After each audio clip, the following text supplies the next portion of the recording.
It feels really like a dramatic reversal of fortunes for Lee Jae-myung. A few years ago, he was campaigning unsuccessfully to take on the top spot in Korean politics.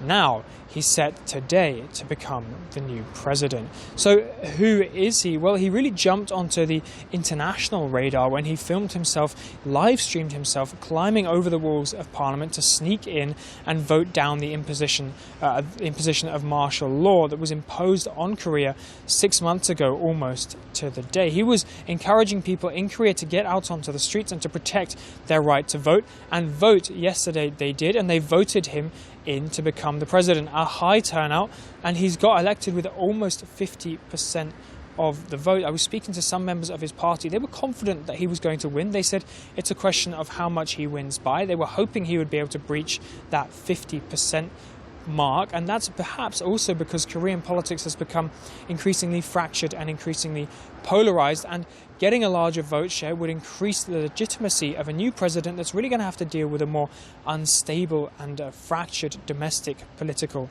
environment. He said his plan is to revitalize the economy in Korea, and that's where he might run into one of his first issues on the international front, of course. That strong alliance between Washington and Seoul, the United States and Korea, well, that has been tempered by the imposition of tariffs on Seoul. And if he's going to try and revitalize the Korean economy, he might have to try and hash out some kind of a deal with Washington to do so.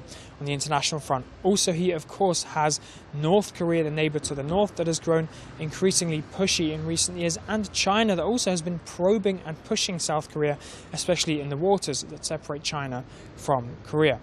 On a personal level, he also has some legal difficulties that could themselves represent a constitutional crisis, because it's not certain whether presidential immunity applies to him, given that these cases began before he was voted to become the president. But his supporters, nevertheless, were incredibly happy. They gathered on the streets of Seoul.